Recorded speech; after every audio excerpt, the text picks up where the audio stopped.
শুভ সন্ধ্যা বন্ধুরা, কেমন আছো? আশা করি সবাই খুব ভালো আছো। তো আজকে একটা দুর্ঘটনা ঘটে গেল আমার সঙ্গে। আমার ছিমি আজকে 10 বছর থেকে ওকে পুষছি, কিন্তু কোনো দিন এমন ঘটনা করেনি। ওর স্যালাইন চলছে আজকে 2 দিন থেকে। তো এই 2 দিন তো সকাল বিকাল ওকে নিয়ে গেল ডাক্তারের কাছে। আজকে ছেলেরা অফিস বেরিয়ে গেছে, আর যে ছেলেটা স্যালাইন দিবে তাকে ফোন করে দিয়েছে বাড়িতে আসবে। তো সে 12:30 নাগাদ আসে।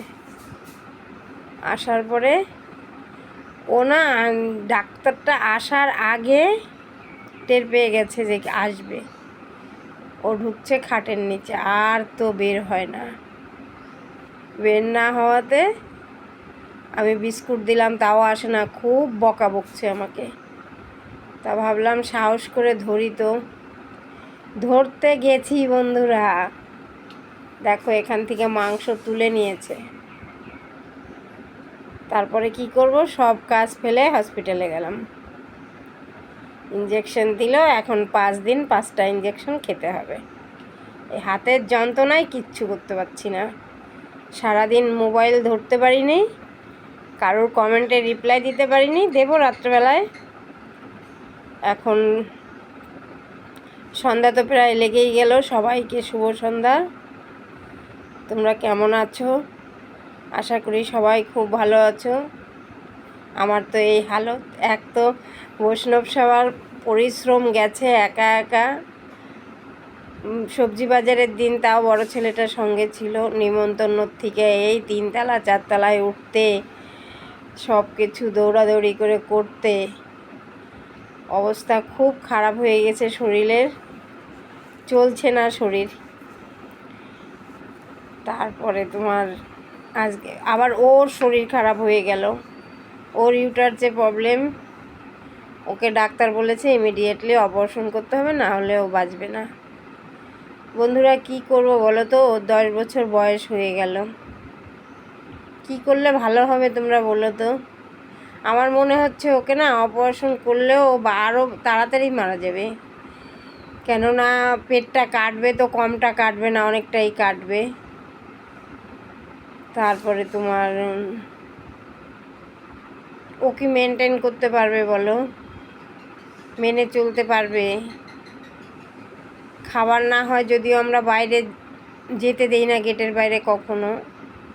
খাওয়ালাম, কোথায় লাফালাফি করবে, কিভাবে চুলকায়, যদি সেলাই টেলাই খুলে যায়, ভীষণ ভয় পাচ্ছি জানো বন্ধুরা। তোমরা যদি কেউ তোমাদের মতামতটা একটু জানিও প্লিজ। কি করব আমি বুঝে উঠতে পারছি না। টাকাটা বড় কথা না, বড় কথা হচ্ছে ও যদি আরও তাড়াতাড়ি তারপরে চলে যায়। আমাদের বাড়ি টোটাল সব অনশনে বসবে, কেউ খাওয়া দাওয়াটা পর্যন্ত করবে না। ওকে এত আদর করি, এত ভালোবাসি, তারপরে আজকে 10 বছর পরে আমাকে কামড়ে দিল। দেখো না, চামড়াটা পুরোটা তুলে নিয়েছে এখান থেকে। মানে যা যন্ত্রণা হচ্ছে, কি করব, কিছু করার নেই। কাজ করতেই হবে সংসারের।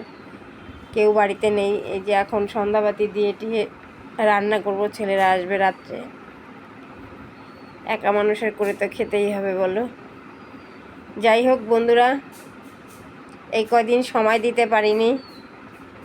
যারা যারা আমার সঙ্গে থেকেছো, আমার পাশে থেকেছো, তাদেরকে অসংখ্য ধন্যবাদ। আমার বুক ভরা ভালোবাসা। আর যাদের মনে গিল্টি আছে তারা তো থাকবে না বলো। সারাদিন এত কমেন্ট করি, এত কমেন্ট করি, মানে কি আর বলবো। তারপরেও ফেসবুক জানে কি করি না করি। না হলে সব কিছু গ্রিন থাকতো না বলো। কাজ না করলে গ্রিন থাকতো? কাজ করার সত্ত্বেও কি হলো, কয়েকদিন আমার ভিউটা মানে ছিল না যে একদম, সেটাও না, কিন্তু তারপরেও রেড হয়ে গেছিলো। কি কষ্ট করে যে গ্রিন করেছি গো। মানে আমি কি বলবো, রান্না করছি আমার সবজি পুড়ে যাচ্ছে। মোবাইলে কমেন্ট করছি, করেই যাচ্ছি। পূজা দিতে বসছি তাও মনে হয় 2টো কমেন্ট করে নিই। আমার এটা কখন আমার গ্রিন হবে, মানে পাগলের মতো করছি।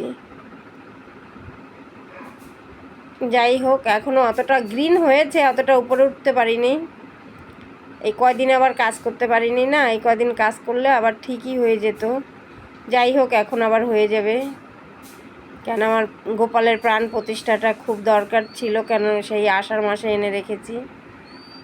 আর অক্ষয় তৃতীয়াতে তো আমার বাড়িতে সারা জীবন হয়। এবার এই বছর নিয়ে 20 বছর আসলাম এই বাড়িতে, তো 1 বছরই বাদ গেল শুধু গতবার এই কালো ছুঁচের জন্যে।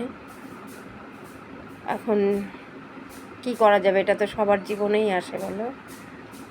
তো সবাইকে শুভ সন্ধ্যা, তোমরা সবাই ভালো থেকো, টাটা।